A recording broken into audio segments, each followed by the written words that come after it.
It's good not to be confused. So this is what Brian Cox said. Einstein produces a new theory of gravity, which the one-line summary is that the apple doesn't hit Newton on the head because the Earth pulls the apple down. The apple hits Newton on the head because Newton accelerates upwards and headbutts the apple, which was floating there minding its own business, having become detached from the tree. So it's completely the opposite. You know something's amiss there, and it's not you being stupid. It's that the explanation isn't coherent. Brian's mentioned pushing, and we know Newton's explanation was gravity pulls.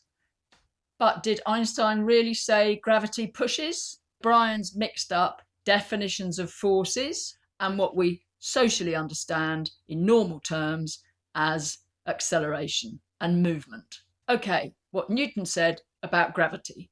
An apple falls to Earth because gravity is a force which pulls it.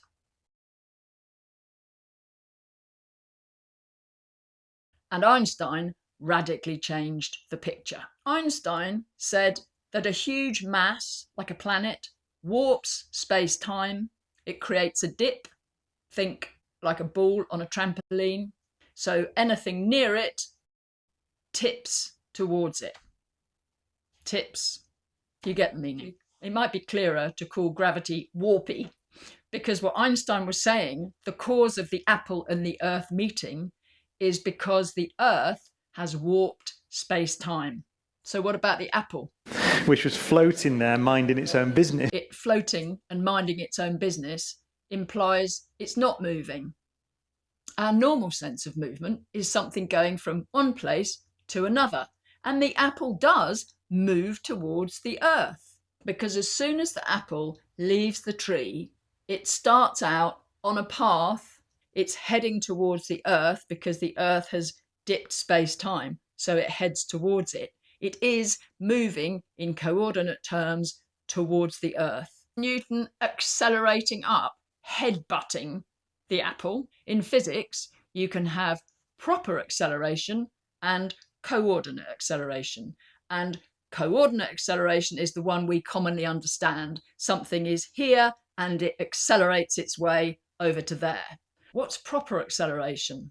Proper acceleration doesn't involve any movement in coordinate terms. So when Brian talks about proper acceleration, he's talking about the forces which keep the Earth a sphere. And from that, he makes his headbutting soundbite.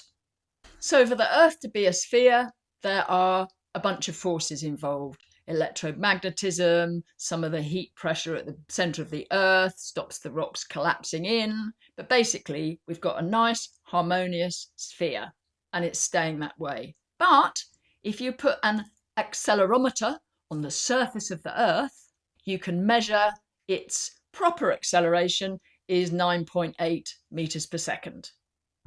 Here it is, look, on an app on my phone.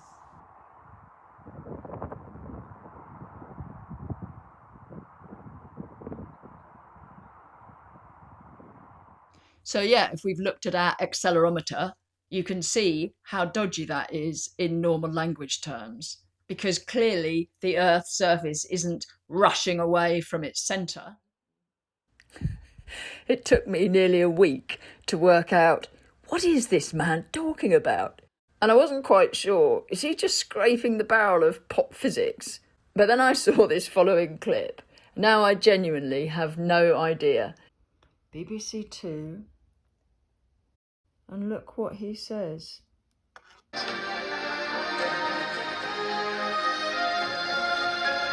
Isaac Newton would say that the ball and the feather fall because there's a force pulling them down, gravity.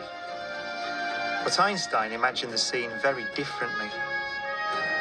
The happiest thought of his life was this: the reason the bowling ball and the feather fall together is because they're not falling. They're standing still. There is no force acting on them at all. Did we just watch Brian drop the scientific method and the historic record in equal freefall? As someone who worked for the BBC, I do know you can end up in this extraordinary bubble. But imagine being keen to be considered a competent scientist and yet prone to inaccurate extrapolations. Einstein did have what he called his happiest thought, and he wrote about it. So I'll read you that. And it's definitely not the reason the ball and feather are falling together is because they're not falling. We have to travel back to a patent office in Switzerland in the early 1900s. Einstein's working on the third floor. He saw a window cleaner outside. These are Einstein's exact words related to his happiest thought. I was sitting in a chair in the patent office at Bern when all of a sudden a thought occurred to me. If a person falls freely, he will not feel his own weight. I was startled. This simple thought experiment made a deep impression on me. It impelled me toward a theory of gravitation.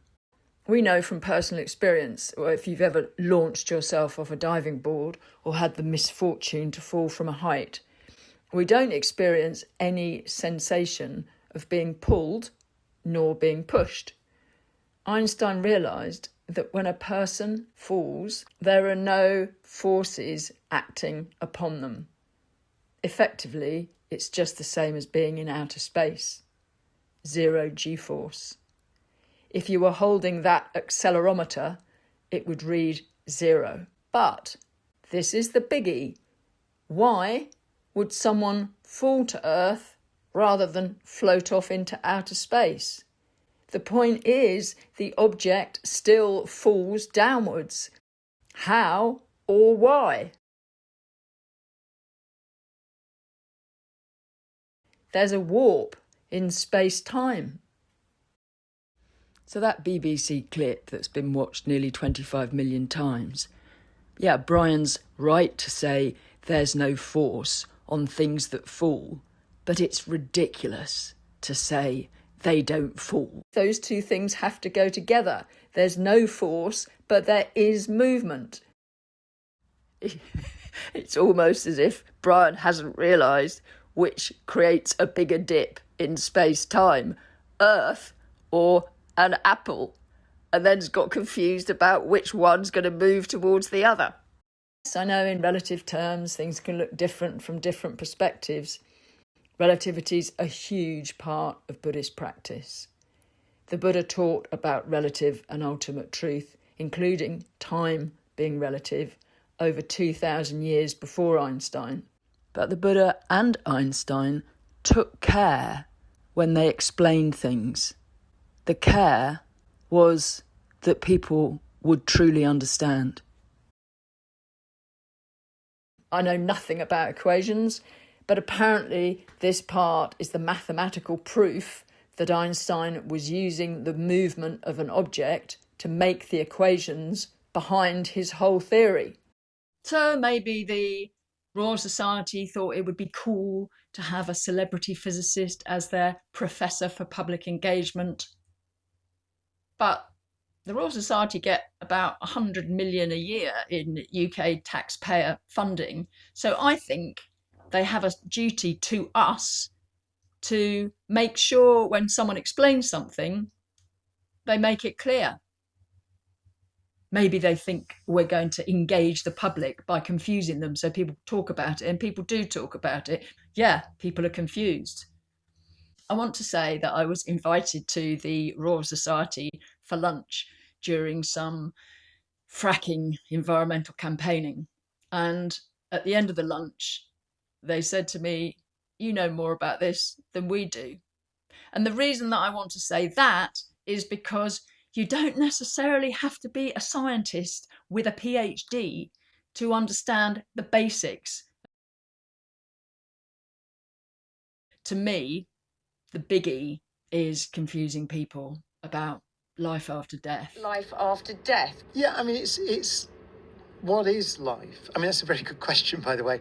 The answer is we don't really know. That there are two very famous books on the reading list. The reading list is immense. One is called What is Life by Schrodinger, which was a very famous book in the 40s that sort of predicted the existence of DNA, which was discovered later. A great A friend of mine, actually, Sir Paul Nurse, who's got a Nobel Prize, who runs the Francis Crick Institute here, or founded it in London. He wrote a book recently called What is Life, which is brilliant, from Nobel Prize winning biologist. And he ultimately says that we don't really know, but you can pin some things down. So one, as you said, is it's something that happens. It's that there's energy, a flow. By energy, I mean, what do? We burn food in oxygen. Muddle? And if we stop burning food in oxygen, then we die. So there's an energy in the way a steam engine does things. So there's that part of it. And then there's information. It processes information as well. So that's what we do. So there's an information component and an energy component. The idea is that and this was all the way back in Schrodinger's book, he said this in the 40s, life obeys the laws of physics.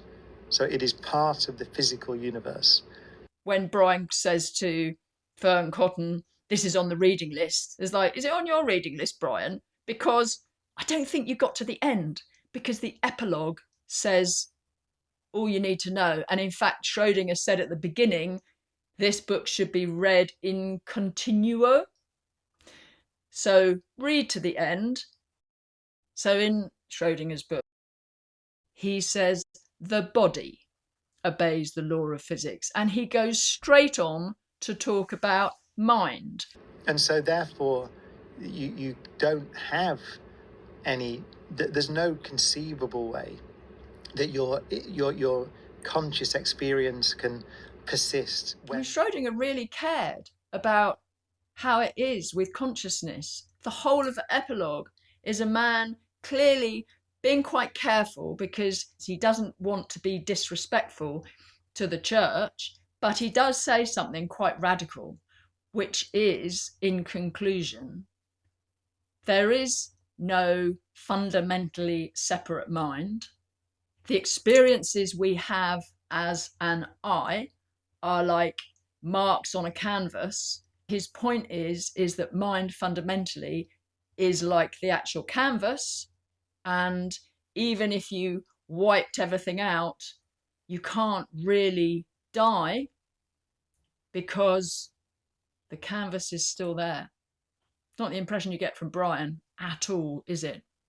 It's no different to something like a computing device, in the sense that it obeys these basic physical laws, which there's got to be a source of energy, and you've got to be able to do things, and your structure remains and things like that. So that would imply that it's the same as if your iPhone will stop processing information if you take the battery out. Yeah. So it's dead. It's a dead iPhone then. This analogy, using an iPhone as apparent evidence that consciousness doesn't continue after death, I mean, to me, it'd be like, oh, look, my iPhone's flat. I'm not getting any calls. That must mean all my friends are dead. Or there's no iCloud. Isn't it obvious that if you get a radio and you turn it on, it evidences there are radio waves. If you turn it off and take it away, it doesn't mean that the radio waves have gone, does it? I mean, you don't need to be older than about 7 to work that out, do you? So I just don't get it. How that can not have occurred to people who use the sort of hardware, software argument to try and make an example of consciousness not continuing after death, because you could just as well show totally the opposite. And then there's no conceivable way that consciousness can continue after death.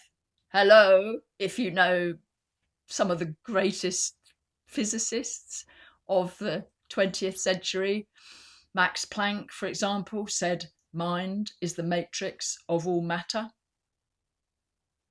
That's quite a biggie, isn't it? Mind is the matrix of all matter. Consciousness is fundamental and matter is a derivative. What does it mean? It means we arise in a physical form and we disappear in a physical form, a bit like the way a wave arises and disappears. And it wasn't as fundamental as the existence of mind, which is underlying that, or the matrix of that. So how could you think it was inconceivable? How long have you been trying to conceive? How could mind possibly exist beyond matter? It's like, well, if it's fundamental to it, it would do, wouldn't it? And there've been like quite a few very renowned scientists who've made that point. So I don't know how long Brian was trying to work it out. I was like, at the bus stop, doesn't look like he meditates. And if you do, Brian, get another teacher, because really, you don't have to sit with your own awareness for very long and realize, there's something timeless about this.